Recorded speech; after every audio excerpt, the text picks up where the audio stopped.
Hello, I'm back with you guys again to read you the part 1, Rise of the AI Tutor. As this is a long part, I might not be able to accomplish and read fully the whole page. The whole part. However, last time we read the whole introduction, so that's what I'm aiming for. And if you didn't read the introduction or listen to it, please go and look at my videos. So part 1, Rise of the AI Tutor. Throwing away the bottle. The genie was out of the bottle. As quickly as ChatGPT seemed to spread to all reaches of the globe, the application faced widespread bans and resistance. OpenAI, the company that developed ChatGPT, had introduced a broad tool that allows for conversations and research assistance on a wide range of topics, but also for what many people consider cheating on student assignments and exams.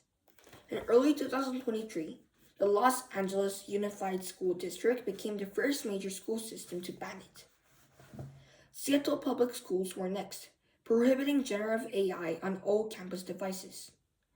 The district said it did not allow cheating and required original thought and work from students. From there, New York City Public Schools, the largest school district in the country, temporarily banned ChatGPT over the fear that students were using it to write essays and fill in answers to homework for them. Besides, it said the tool did not help build critical thinking and problem-solving skills. Then Fairfax County Public Schools in Virginia banned it, followed by Alabama's Montgomery County. OpenAI's artificial intelligence chatbot had been released to the public the previous November, and in less than a week, it has surpassed 1 million users. People are using it for things like answering questions, creating codes, and writing essays, touting it as the next leap in technological innovation. 2 months later, schools everywhere from France to India to Australia had outlawed the bot. Some equated the spread of the technology to COVID and pronounced it the death of education for our kids as we knew it. Today, we're facing a new sort of plague, one that threatens our minds more than our bodies. ChatGPT, the artificial intelligence chatbot that can write college-level essays, is going viral, said one Inside Higher Ed opinion piece. To their shock and dismay, teachers will find that their classroom has tested positive for GPT. Frankly, as both a father and an educator understood this distrust, the last thing I wanted was for a new technology to come and strip our students of agency, creativity, socialization skills, and collaborative learning opportunities. Student exposure to generative AI is inevitable at this point, so it is natural to worry about the implications it will have on learning and development. Some say kids get enough screen time as it is, and we fear ChatGPT and other AI-based applications will only mean more screen time. We fear language models will worsen instances of students not doing their own work. We fear that the potential effect on student writing skills will be catastrophic.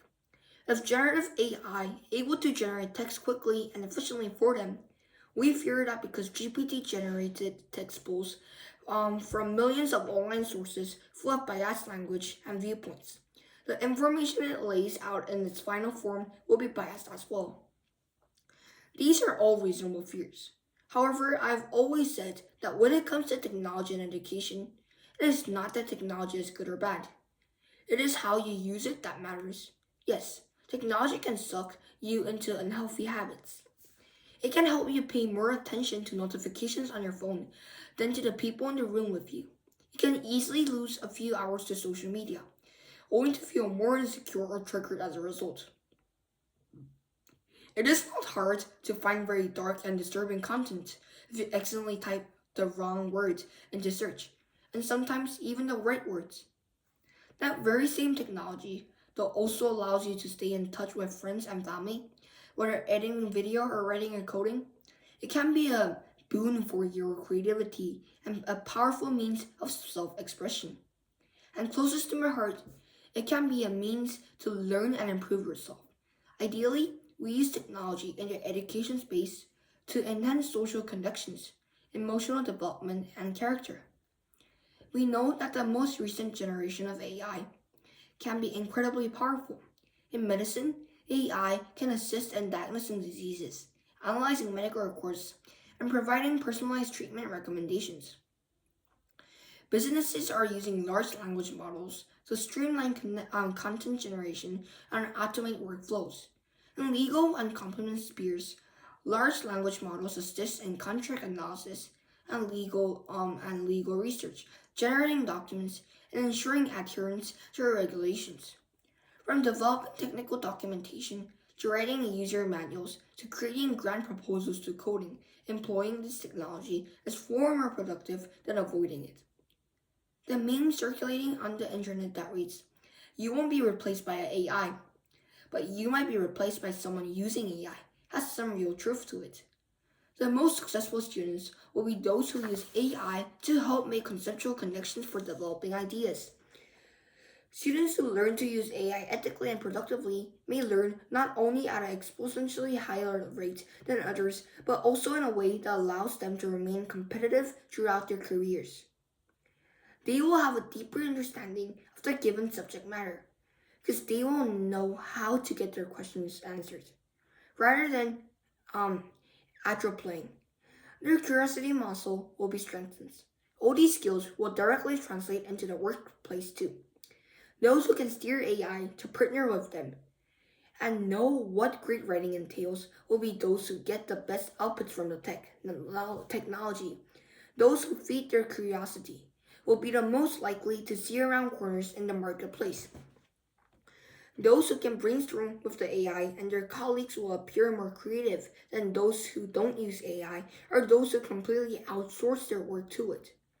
Workers will need to learn how to use large language models to automate almost any traditional white-collar process from collecting information to doing analysis on spreadsheets. I'm not going to say that there's no issue that comes with this new tool. Greg Bachman, OpenAI's president, who first demoed ChatGPT-4 to me in the summer of 2022, believes that the challenge of measures in place. From the start, when OpenAI developed GPT-1 technology forward, we wanted it to be beneficial and we wanted it to be safe, he says. The company has invested significant resources in implementing safeguards to prevent misuse of the tool, or mechanisms that prevent the AI from sharing knowledge about illegal activities, to blocking disallowed content, to personal data safety. When it comes to artificial intelligence and merging it with our kids' education, these types of guardrails are even more important. The work involved can be labor-intensive, but the cause is well worth it. He says, quote unquote, fundamentally, signing up to make the most important technology that humans will ever create, and applying it to education is something to get behind. More significantly, he says, the technology is something not to fear but to use. Engagement with generative AI can potentially benefit students by providing new ways for them to learn the material, enhancing collaborative learning, stoking creativity, promoting socialization, and even helping kids through mental health issues, as well as offering new ways for parents and teachers to engage more thoroughly with their children's education. Rather than pushing our kids to avoid AI, Brockman says, we can help them learn smarter. The genie is about out of the bottle. It is time to throw the bottle away and the fear of generative AI along with it. So that was the first part of part 1. I know that sounds weird.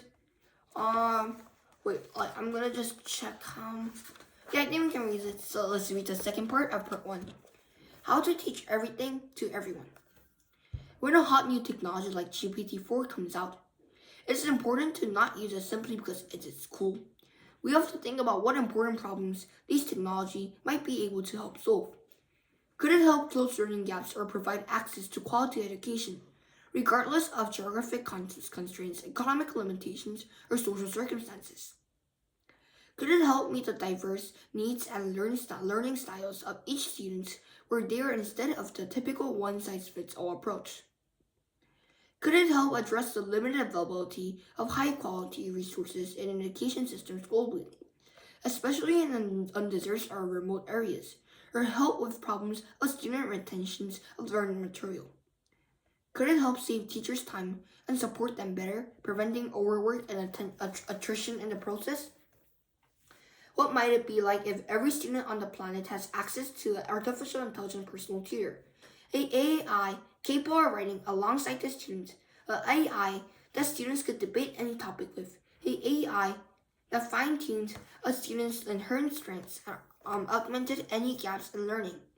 An AI that engages students in new and powerful ways of understanding science, technology, engineering, and mathematics.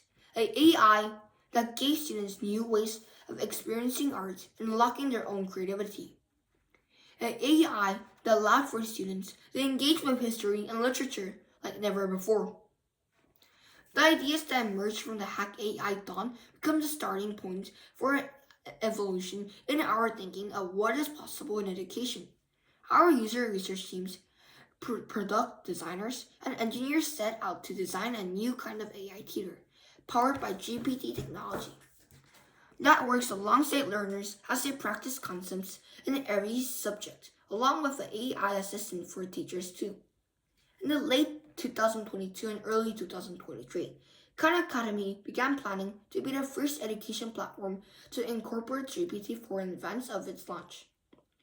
But more important than getting it to market first, we wanted to ensure that the experience was magical, effective, and safe.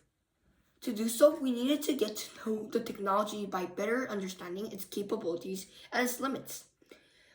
It was pretty clear that standalone GPT-4 was really good at answering questions, albeit with a smattering of factual and math errors, although far fewer errors than GPT-3, 4, and 5, which powered the initial ChatGPT. He pushed its boundaries, tried to break it, and spent countless hours attempting to fix it through better prompts and infrastructure, including anchoring its own content from Khan Academy. For our primary students' use case of becoming tutor, answering questions wasn't sufficient. What we needed to do was invert the interaction so that it is asking questions of us, like a good tutor. We spent hours iterating prompts, as asking the AI to act as Socratic tutor to nudge students forward with leading questions but not give away the answer. This is not an easy needle to thread, even for human tutors. One of the noteworthy properties of GPT-4 is its durability, especially compared with GPT 3.5 and other earlier large language models. This is the ability for us to modulate the technology to do what we want it to do. For example, we tried to prompt ChatGPT 3.5 to act like a tutor, but no matter how much we told it to not give an answer, it often did, and not always correct ones. GPT-4, on the other hand, was able to take on roles or personas fairly well. Even though simple prompting like, "You will be a Socratic tutor," "I will be your student," "Don't give me answers," that gave us the initial confidence that it could have the power to emulate a tutor. Of course, there's a big difference between something that can kind of behave like tutor after giving it 3 sentences worth of prompts and something that you could put into front of millions of learners. We diligently tweak prompts to anticipate the edge cases that an AI tutor would likely encounter at scale, especially when dealing with mischievous middle school students. We needed to ensure that it would engage in appropriate conversations, and we developed a distinct tone and voice for the platform. We were on a tight deadline. OpenAI wanted to launch GPT-4 in March 2023, and Khan Academy's goal was to launch our AI tutor and teaching assistant the same day to show the socially positive power of technology. More important than the deadline, it was a paramount that we felt we were offering something that was substantive, thoughtful, engaging, and safe. On March 15, 2023, we launched our AI assistants, by this point called Camigo, a play on the Spanish phrase conmigo. The word over to artificial intelligence assistants now integrated into everything that Khan Academy does. The platform offers every person an opportunity to engage deeply in the education process in entirely new ways.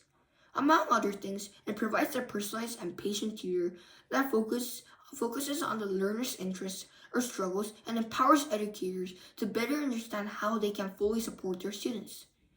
As powerful as I believe the initial launch was, we were only just beginning to scratch the surface. Not only could the platform serve as a tutor, but it could also emulate literacy and historical figures. It could engage students in debate. It could act as guidance counselor and career coach. With the power of memory, it could have long-lasting connections with learners, not just supporting them academically, but also checking in with them, helping them set goals, and then gently holding them accountable to meet those goals. It could potentially facilitate interactions among multiple students as well. In the near future, we could have AI practice and assessments based on simulations driven by Camigo. Every hour we brainstorm, we realize that technology can enhance and enrich every learning domain, including writing, comprehension, math, science, coding, and art, in ways no other tool can or does. So today, I think we're gonna read two parts in part one, which is the rise of AI theater. So, thank you for watching, and please do not remember. Sorry, I cannot speak today. Please remember to smash the like and subscribe button. Thank you.